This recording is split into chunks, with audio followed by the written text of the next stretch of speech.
बॉलीवुड झूठ जो लगातार बोलता रहा है। कई सारी चीज़ें हमने देखी, कई मौके आते हैं।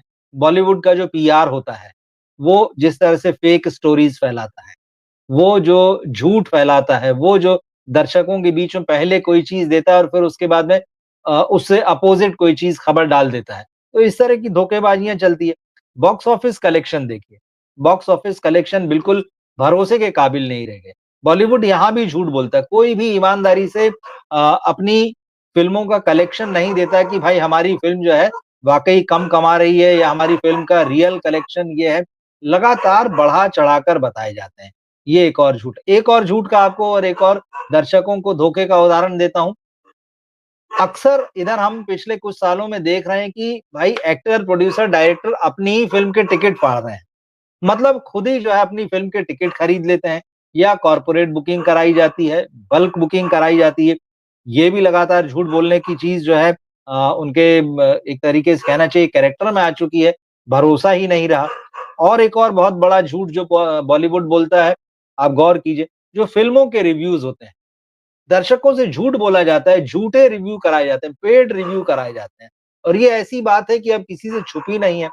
बॉलीवुड के बड़े-बड़े डायरेक्टर, प्रोड्यूसर खुद इस बात को मान चुके हैं कि बॉलीवुड में पेड रिव्यूज़ होते हैं और बहुत सारे लोग तो खुद ही इसमें शामिल हैं। बड़े-बड़े प्रोड्यूसर, डायरेक्टर इसमें शामिल हैं, बड़े सितारे इसमें शामिल हैं। झूठ बोलते हैं वो दर्शकों से, आप खराब फ़िल्म देते हैं दर्शकों को, लेकिन आप झूठ बताते हैं। वो जो फ़िल्म रिलीज़ के दिन ही सुबह अखबारों में या सोशल मीडिया में जो बड़े-बड़े पोस्टर्स डाले जाते हैं, फ़िल्म को 4 स्टार, 5 स्टार, सिंगल लाइनर बहुत इंटरेस्टिंग से और बहुत कैची से ये कहने के लिए कि भई फ़िल्म बहुत ग्रेट है, इसको देखा जाए या परफ़ॉर्मेंस बहुत ग्रेट है, उसको देखा जाए। एक के बाद एक झूठ का जो है बॉलीवुड में आपको सिलसिला देखने मिलेगा। फिर उसके बाद एक और झूठ आप मल्टीप्लेक्सेज़ में देखिए। मल्टीप्लेक्सेस में कहा ज़रूर जाता है कि भाई ये तो ऑडियंस को यहाँ पे आना चाहिए और टिकटें जो हैं वो महँगी होंगी उसके बाद भी उसके साथ में जो ऑफ़र दिए जाते हैं, वो झूठ है। आपके सामने एक तरीके से जो है कि खराब फ़िल्म को देखने आई हैं या एक ऑफ़र के साथ आई है, ललचाते हैं, धोखा देते हैं। वो स्ट्रेट नहीं है कि अच्छी फ़िल्म लगी है, आप आइए देखने के लिए। उसके लिए लालच दिए जाने लगे आजकल, 1 पे 1 टिकट फ्री।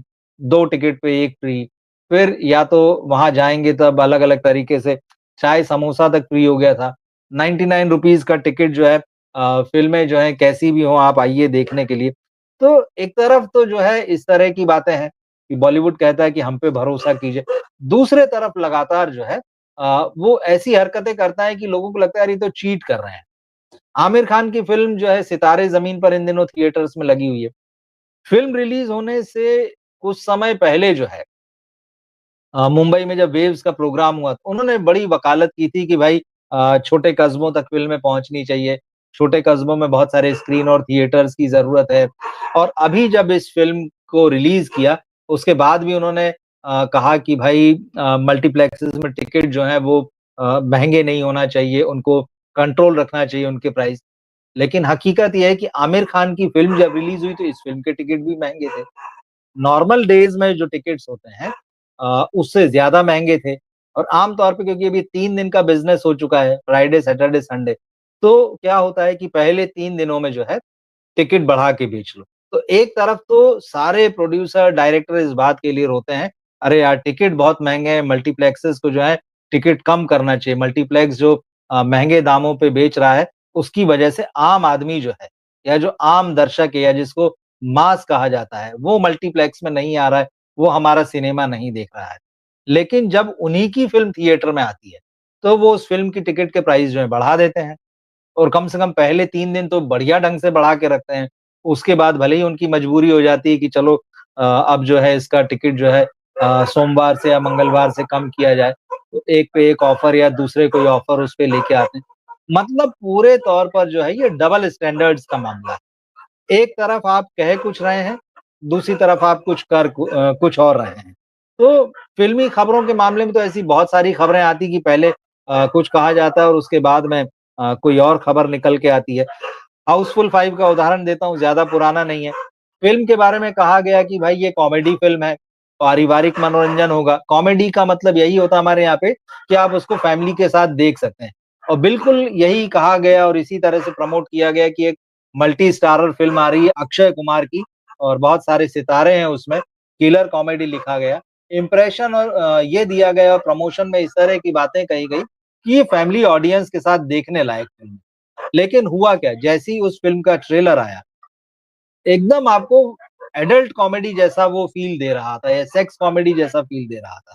तो आप बात कुछ कर रहे हैं और चीज़ दिखा कुछ और है। सितारे ज़मीन पर में भी लगभग यही स्थिति है। भले ही कहा जा रहा है कि ये बहुत ही सेंसिटिव इश्यू पर फ़िल्म है या जो स्पेशली एबल्ड चाइल्ड हैं, चिल्ड्रन हैं, उनके ऊपर जो है उनको कहानी का हिस्सा बनाया गया है और आमिर खान खुद जो है इस फ़िल्म को प्रोड्यूस कर रहे हैं और बहुत इंटरेस्ट लेके प्रमोट कर रहे हैं। लेकिन फ़िल्म में उन्होंने जो अपनी मदर का ट्रैक रखा है, जो माँ और बावर्ची की कहानी जिस तरह से उन्होंने दिखाई है, क्या वो फैमिली ऑडियंस के लिए एप्रोप्रिएट है? क्या वो फैमिलीज़ जो अपने पेरेंट्स के साथ में रहती होंगी, बुज़ुर्ग पेरेंट्स के साथ में और उनके अपने भी छोटे बच्चे होंगे, क्या वो इस फ़िल्म को जब देखेंगे, तो क्या वो ऑकवर्डनेस फ़ील नहीं होगी? वो इस फ़िल्म से क्या इंप्रेशन लेके जाएँगे अपने घर के बुज़ुर्गों और बूढ़ों के बारे में? कई घर ऐसे भी होंगे जहाँ बुज़ुर्ग हैं और वहाँ पर नौकर भी हैं। तो ये सारी चीज़ें जो है कहने का मामला जो है वो कुछ और है और करने का मामला कुछ और है। बॉक्स ऑफिस कलेक्शन की जो मैं बात कर रहा था, आप याद कीजिए मतलब मीडिया में तो ये बातें आती ही रहती है, ऑडियंस जो है वो खुद ही बताती है। आप लोग खुद ही कई बार बताते हैं कि हमने बुक माई शो पे टिकट बुक किया ऑनलाइन और वहाँ तो जो है हाउसफुल दिख रहा था, लेकिन जब आप थिएटर के अंदर गए, तो पता चला अंदर हॉल खाली है। हाउसफुल दिखा रहा है 200 की कैपेसिटी में अंदर जा रहे हैं, पता चल रहा है 20 आदमी हैं। तो ये जो सारी चीज़ें बॉलीवुड कर रहा है और यही नहीं, फ़िल्म इंडस्ट्री के अंदर भी ये बात हुई। आपको याद होगा फ़िल्म जिगरा आई थी, तो जिगरा आलिया भट्ट की फ़िल्म थी। वो इसमें प्रोड्यूसर भी थी करण जौहर के साथ में। अब इस मामले में तो ये हुआ कि उन पर इंडस्ट्री के अंदर से ही आरोप लग गए। दिव्या खोसला कुमार ने उन पर आरोप लगा दिए। अव्वल तो ये आरोप लगाया कि भाई मेरी फ़िल्म की कॉपी है आपकी फ़िल्म। वहाँ से आइडिया चुराया है। लेकिन इससे बड़ा आरोप उन्होंने ये लगा दिया बाकायदा, लिखकर सोशल मीडिया में और फ़ोटो लगाकर कि अंदर तो हॉल खाली पड़ा है, लेकिन बाहर आप बता रहे हैं कि ये हाउसफुल मामला है और उन्होंने कहा कि आलिया भट्ट खुद टिकट खरीद रही हैं इस फ़िल्म के, लोगों को ये बताने के लिए कि फ़िल्म चल रही है। तो ऐसी बहुत सारी चीज़ें हैं कि मतलब जिनको देखकर लगेगा कि बॉलीवुड जो है लगातार अपने दर्शकों को जो है, वो चीट करता है।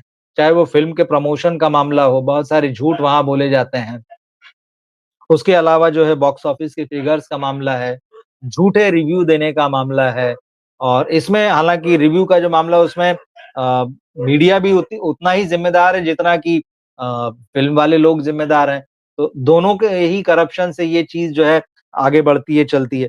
मल्टीप्लेक्स का मामला मैंने आपको बताया कि किस तरह से वहाँ ये रोना रोया जाता है फ़िल्म इंडस्ट्री के लोगों के द्वारा कि मल्टीप्लेक्स तो अपनी कमाई करता है, दर्शकों को ठगता है, लूटता है। और उसी वजह से जो है दर्शक थिएटर में नहीं आ रहे हैं। लेकिन जब खुद अपनी फ़िल्म लगाता है, तो वो महँगे टिकट बेचता है और पहले ही 3 दिन में जो है वो मोटी कमाई कर लेना चाहता है।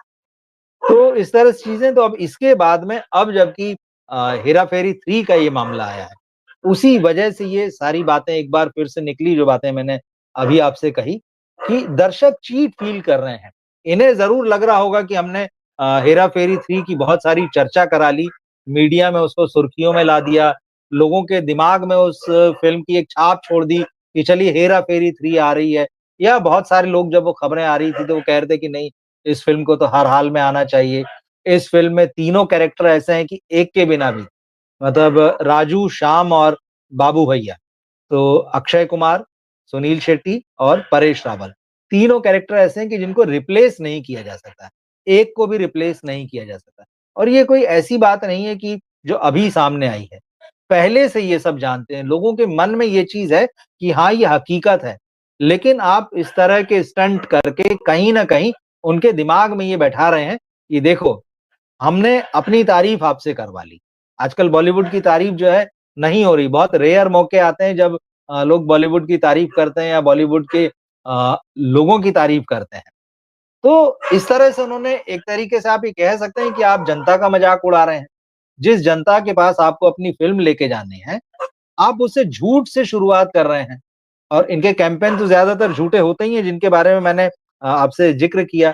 कैंपेन झूठे होते हैं, रिव्यू झूठे होते हैं, रिव्यू के बाद के बॉक्स ऑफिस कलेक्शन झूठे होते हैं।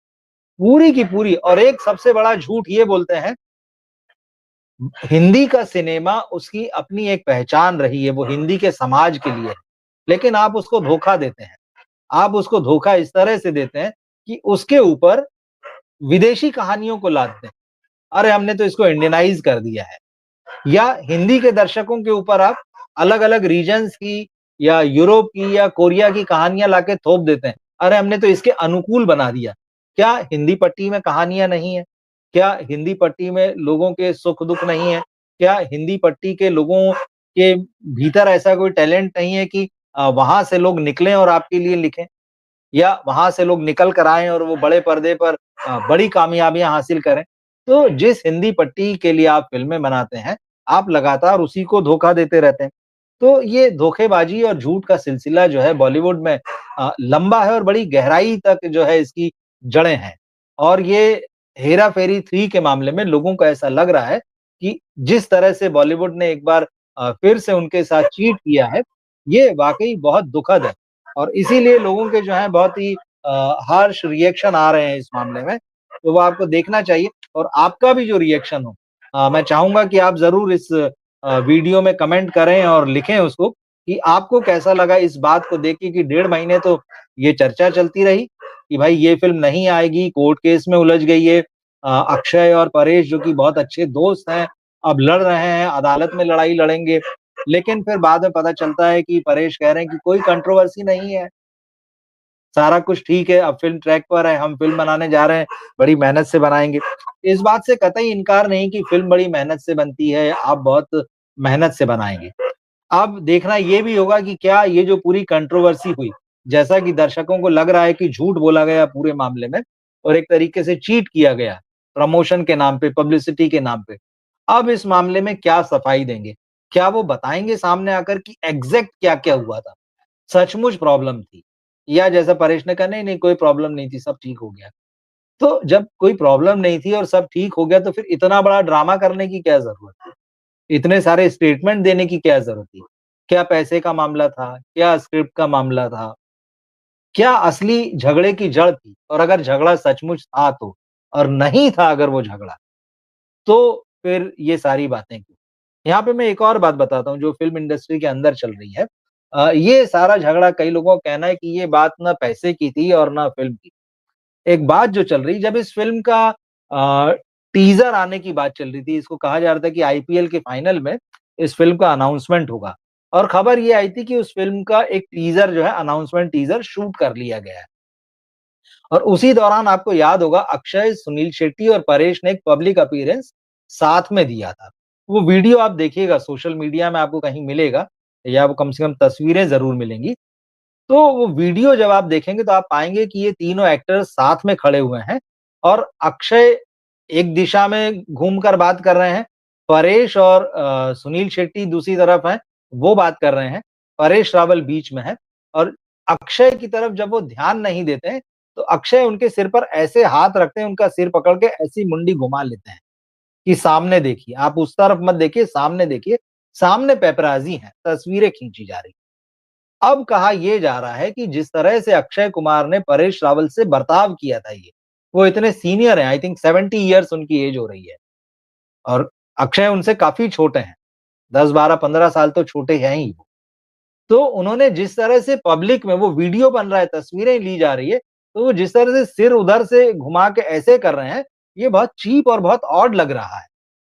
तो कहा ये जा रहा है कि परेश जो है इस मतलब अपमान जैसा उनको महसूस हुआ, उस वक़्त तो उन्होंने रिएक्ट नहीं किया, उस वक़्त वो मुस्कुराते रहे, लेकिन उन्हें कहीं न कहीं अंदर ये फ़ील हुआ है कि अक्षय कुमार का ये जो व्यवहार है पब्लिक में, ये बहुत अपमानजनक है, गैर-वाजिब है और इसको बर्दाश्त नहीं किया जाना चाहिए। आप लाख कॉमेडी करते रहिए पर्दे पर एक-दूसरे की हँसी उड़ाइए, पर्दे पर एक-दूसरे की टाँग खींचिए, पर्दे पर धोती खोल दीजिए एक-दूसरे की।